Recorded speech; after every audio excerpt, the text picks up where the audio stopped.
ನಮಸ್ಕಾರ ಫ್ರೆಂಡ್ಸ್, ನಾನಿವತ್ತು ನಿಮಗೆ ಇನ್ನೊಂದು ಹೊಸ ಸರ್ಕಾರಿ ಹುದ್ದೆಯ ಬಗ್ಗೆ ತಿಳಿಸ್ತಾ ಇದ್ದೀನಿ. ಆ ಹುದ್ದೆ ಬಂದುಬಿಟ್ಟು SBI ಬ್ಯಾಂಕ್ ವತಿಯಿಂದ ಖಾಲಿ ಇರುವ ಹುದ್ದೆಗಳ ಭರ್ತಿಗೋಸ್ಕರ ಒಂದು ಹೊಸ ಅಧಿಸೂಚನೆಯನ್ನು ಬಿಡುಗಡೆ ಮಾಡಿದ್ದಾರೆ. ಅದರ ಸಂಪೂರ್ಣ ಮಾಹಿತಿಯನ್ನು ನಾನು ನಿಮ್ಮ ಜೊತೆ ಈಗ ಶೇರ್ ಮಾಡ್ತಾ ಹೋಗ್ತೀನಿ. ಅದಕ್ಕೋಸ್ಕರ ನಾನು ಈ ವಿಡಿಯೋನ ಪೂರ್ತಿಯಾಗಿ ನೋಡಿ, ಮತ್ತು ಯಾರ್ಯಾರು ನನ್ನ ಈ ಚಾನಲ್ನ ಸಬ್ಸ್ಕ್ರೈಬ್ ಮಾಡ್ಕೊಂಡಿಲ್ವೋ ಅವರೆಲ್ಲ ನನ್ನ ಚಾನಲ್ನ ಸಬ್ಸ್ಕ್ರೈಬ್ ಮಾಡ್ಕೊಳ್ಳಿ. ಯಾಕಂದರೆ ನಾನು ಹಾಕೋ ನೆಕ್ಸ್ಟ್ ಎಲ್ಲ ವೀಡಿಯೋಸು ನಿಮಗೆ ತಲುಪ್ತಾ ಹೋಗುತ್ತೆ.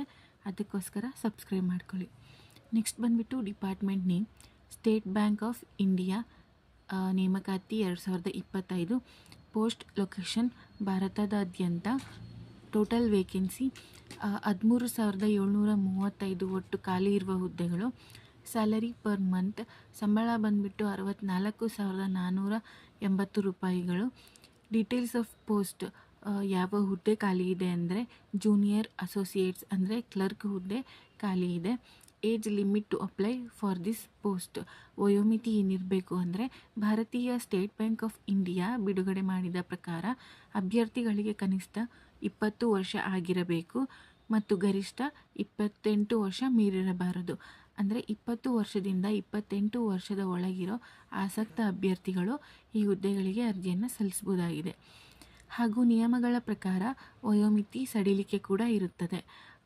ಈ ಬ್ಯಾಂಕ್ ನಿಯಮಗಳ ಪ್ರಕಾರ ವಯೋಮಿತಿ ಸಡಿಲಿಕೆಯನ್ನು ಕೂಡ ಕೊಟ್ಟಿದ್ದಾರೆ. ನೆಕ್ಸ್ಟ್ ಬಂದುಬಿಟ್ಟು ಸೆಲೆಕ್ಷನ್ ಪ್ರೋಸೆಸ್ ಬಂದುಬಿಟ್ಟು 4 ಹಂತದಲ್ಲಿ ನಡೆಯುತ್ತೆ. ಒಂದು ಲಿಖಿತ ಪರೀಕ್ಷೆ, ಇನ್ನೊಂದು ಸ್ಪರ್ಧಾತ್ಮಕ ಪರೀಕ್ಷೆ, ಇನ್ನೊಂದು ಸಂದರ್ಶನ, ಕೊನೆಯದಾಗಿ ದಾಖಲೆಗಳ ಪರಿಶೀಲನೆ. ನೆಕ್ಸ್ಟ್ ಬಂದುಬಿಟ್ಟು qualification required for this post. ಶೈಕ್ಷಣಿಕ ಅರ್ಹತೆ ಏನಿರಬೇಕು ಅಂತ ಅಂದರೆ ಭಾರತೀಯ ಸ್ಟೇಟ್ ಬ್ಯಾಂಕ್ ಆಫ್ ಇಂಡಿಯಾ ನೇಮಕಾತಿ ಪ್ರಕಾರ ಅಭ್ಯರ್ಥಿಗಳು ಮಾನ್ಯತೆ ಪಡೆದ ಮಂಡಳಿ ಅಥವಾ ವಿಶ್ವವಿದ್ಯಾಲಯದಿಂದ ಪಾಸಾಗಿರಬೇಕು, ಪದವಿ ಸಂಪೂರ್ತಿಯಾಗಿ ಮುಗಿಸಿರಬೇಕು. ಯಾರ್ಯಾರು ಡಿಗ್ರಿನ ಕಂಪ್ಲೀಟ್ ಮಾಡಿರ್ತಾರೋ ಅವರೆಲ್ಲ ಆಸಕ್ತ ಅಭ್ಯರ್ಥಿಗಳು ಈ ಹುದ್ದೆಗಳಿಗೆ ಅರ್ಜಿಯನ್ನು ಸಲ್ಲಿಸ್ಬೋದಾಗಿದೆ. ನೆಕ್ಸ್ಟ್ ಬಂದುಬಿಟ್ಟು ಅಪ್ಲಿಕೇಶನ್ ಫೀಸ್. ಪರಿಶಿಷ್ಟ ಜಾತಿ, ಪರಿಶಿಷ್ಟ ಪಂಗಡ, ಮಹಿಳಾ ಅಭ್ಯರ್ಥಿ ಮತ್ತು ESM ಇದಿಷ್ಟು ಅಭ್ಯರ್ಥಿಗಳಿಗೂ ಕೂಡ ಯಾವುದೇ ಅರ್ಜಿ ಶುಲ್ಕ ಇರೋದಿಲ್ಲ. ಮತ್ತು ಸಾಮಾನ್ಯ ಅಭ್ಯರ್ಥಿಗಳಾಗಿರ್ಬೋದು OBC 2A 2B 3A 3B ಈ ಥರ ಈ ಎಲ್ಲ ಅಭ್ಯರ್ಥಿಗಳಿಗೆ 750 ರೂಪಾಯಿಗಳು ಅರ್ಜಿ ಶುಲ್ಕ ಇರುತ್ತದೆ. ನೆಕ್ಸ್ಟ್ ಬಂದುಬಿಟ್ಟು ಇಂಪಾರ್ಟೆಂಟ್ ಡೇಟ್ಸ್ ಫಾರ್ ಅಪ್ಲೈಯಿಂಗ್.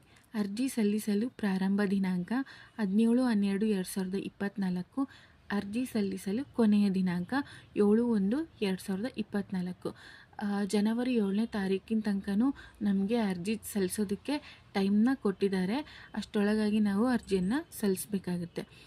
ದಾಖಲೆಗಳು ಬೇಕಾಗುವ ದಾಖಲೆಗಳು ಯಾವ್ಯಾವು ಅಂತ ಅಂದರೆ ಭಾವಚಿತ್ರ ಮತ್ತು ಸೈನ್, ಆದಾಯ ಪ್ರಮಾಣ ಪತ್ರ ಹಾಗೂ ಜಾತಿ ಪ್ರಮಾಣ ಪತ್ರ, ಶೈಕ್ಷಣಿಕ ಅಂಕಪಟ್ಟಿಗಳು, ಶೈಕ್ಷಣಿಕ ಪ್ರಮಾಣ ಪತ್ರಗಳು ಮತ್ತು ಆಧಾರ್ ಕಾರ್ಡ್. ಇದಿಷ್ಟು ಕೂಡ ನಾವು ಅಪ್ಲಿಕೇಶನ್ ಜೊತೆಗೆ ಟ್ಯಾಗ್ ಮಾಡಬೇಕಾಗಿರೋ ದಾಖಲೆಗಳು. ನೆಕ್ಸ್ಟ್ ಬಂದುಬಿಟ್ಟು how to apply for this post. ನಾವು ಈ ಹುದ್ದೆಗಳಿಗೆ ಯಾವ ಥರ ಅರ್ಜಿಯನ್ನು ಸಲ್ಲಿಸ್ಬೋದು ಅಂತ ಅಂದರೆ SBI ಬಿಡುಗಡೆ ಮಾಡಿದ ಅಧಿಸೂಚನೆಯನ್ನು ಎಲ್ಲ ಅಭ್ಯರ್ಥಿಗಳು ಒಮ್ಮೆ ಸರಿಯಾಗಿ ಓದಿಕೊಳ್ಳಿ. ಫಸ್ಟ್ ನಾವೇನು ಮಾಡಬೇಕಾಗುತ್ತೆ, ನೋಟಿಫಿಕೇಷನ್ನ ನೀಟಾಗಿ ಓದ್ಕೋಬೇಕಾಗುತ್ತೆ. ಅದಾದಮೇಲೆ SBI ನೇಮಕಾತಿ ಪ್ರಕಾರ ವಿದ್ಯಾರ್ಥಿಗಳು ಮೊದಲು ರಿಜಿಸ್ಟರ್ ಮಾಡಿಕೊಳ್ಳಬೇಕಾಗುತ್ತದೆ. ಫಸ್ಟ್ ಏನು ಈ ಅಧಿಸೂಚನೆಯಲ್ಲಿ ಇರೋ ಪ್ರಕಾರ ಫಸ್ಟ್ ನಾವು ರಿಜಿಸ್ಟರ್ ಮಾಡ್ಕೋಬೇಕಾಗುತ್ತೆ. ಮೊದಲು ಇಮೇಲ್ ID, ಪಾಸ್ವರ್ಡ್ ಹಾಗೂ ಫೋನ್ ನಂಬರ್ ಎಂಟರ್ ಮಾಡಬೇಕು. ಫಸ್ಟ್ ನಾವು ಇಮೇಲ್ ID ಮತ್ತು ಪಾಸ್ವರ್ಡ್ ಮತ್ತು ಫೋನ್ ನಂಬರ್ ಈ ಮೂರನ್ನು ಎಂಟ್ರಿ ಮಾಡಬೇಕಾಗುತ್ತೆ. ನಂತರ OTP ಫೋನ್ ನಂಬರ್ಗೆ ಬರುತ್ತೆ, ಅದನ್ನು ಸಲ್ಲಿಸಬೇಕು. ನಾವು ಎಂಟರ್ ಮಾಡಿರೋ ಫೋನ್ ನಂಬರ್ಗೆ ಒಂದು OTP ಬರುತ್ತೆ, ನಾವು ಅದನ್ನು ಎಂಟ್ರಿ ಮಾಡಬೇಕಾಗುತ್ತೆ. ನಂತರ ಲಾಗನ್ ಆಗುವ ರಿಜಿಸ್ಟರ್ ನಂಬರ್ ಬರುತ್ತೆ, ಅದನ್ನು ಹಾಕಿಕೊಂಡು ನಂತರ ನೀವು ಅರ್ಜಿ ಸಲ್ಲಿಸುವಾಗ ಹೊಸದಾಗಿ ಪಾಸ್ವರ್ಡ್ನ ಕ್ರಿಯೇಟ್ ಮಾಡಿ ಅದನ್ನು ಲಾಗಿನ್ ಮಾಡುವಾಗ ಸಲ್ಲಿಸಬೇಕು.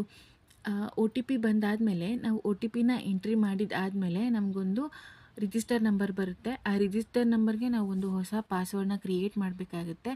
ಕ್ರಿಯೇಟ್ ಮಾಡಿದಾದಮೇಲೆ ಲಾಗನ್ ಮಾಡಬೇಕಾಗುತ್ತೆ. ಲಾಗನ್ ಮಾಡಬೇಕಾದ್ರೆ ನಾವು ರಿಜಿಸ್ಟರ್ ನಂಬರು ಮತ್ತು ಪಾಸ್ವರ್ಡ್ ಎರಡನ್ನೂ ಎಂಟ್ರಿ ಮಾಡಿದ ಮೇಲೆ ನಾವು ಲಾಗನ್ ಆಗ್ತೀವಿ. ವಿದ್ಯಾರ್ಥಿಗಳು ಪಾಸ್ವರ್ಡ್ ಮತ್ತು ರಿಜಿಸ್ಟರ್ ನಂಬರ್ ಹಾಕಿಕೊಂಡು ಲಾಗನ್ ಆಗಬೇಕು. ಸರಿಯಾಗಿ ಅರ್ಜಿಗಳನ್ನು ತುಂಬಬೇಕು. ನಂತರ ಬೇಕಾಗುವ ಎಲ್ಲ ದಾಖಲೆಗಳನ್ನು ಅಪ್ಲೋಡ್ ಮಾಡಬೇಕು. ನಾನು ಹೇಳ್ದಂಗೆ ರಿಜಿಸ್ಟರ್ ನಂಬರ್ ಮತ್ತು ಪಾಸ್ವರ್ಡ್ ಹಾಕಿದ ಮೇಲೆ ಒಂದು ಅಪ್ಲಿಕೇಶನ್ ಓಪನ್ ಆಗುತ್ತೆ. ಆ ಅಪ್ಲಿಕೇಶನ್ನ ನಾವು ನೀಟಾಗಿ ಫಿಲ್ ಮಾಡಬೇಕಾಗುತ್ತೆ. ಫಿಲ್ ಮಾಡಿದ ಆದಮೇಲೆ ಅಲ್ಲಿ ಬೇಕಾಗುವ ದಾಖಲೆಗಳನ್ನು ಕೂಡ ನಾವು ಅಪ್ಲೋಡ್ ಮಾಡಬೇಕಾಗುತ್ತೆ. ಅಪ್ಲೋಡ್ ಮಾಡಿದ ಆದಮೇಲೆ ಸಬ್ಮಿಟ್ ಬಟನ್ನ ಕ್ಲಿಕ್ ಮಾಡಬೇಕಾಗುತ್ತೆ. ಸಬ್ಮಿಟ್ ಬಟನ್ನ ಕ್ಲಿಕ್ ಮಾಡೋಕ್ಕಿಂತ ಮುಂಚೆ ನಾವು ಫಿಲ್ ಮಾಡಿರೋದೆಲ್ಲ ಕರೆಕ್ಟ್ ಇದೆನಾ ಮತ್ತು ಅಪ್ಲೋಡ್ ಮಾಡ್ತಿರೋ ದಾಖಲೆಗಳು ಸರಿಯಾಗಿದೆನಾ ಅಂತ ನೋಡ್ಕೋಬೇಕಾಗುತ್ತೆ. ನೋಡ್ಕೊಂಡಾದ್ಮೇಲೆ ಸಬ್ಮಿಟ್ ಬಟನ್ ಮೇಲೆ ಕ್ಲಿಕ್ ಮಾಡಬೇಕಾಗುತ್ತೆ.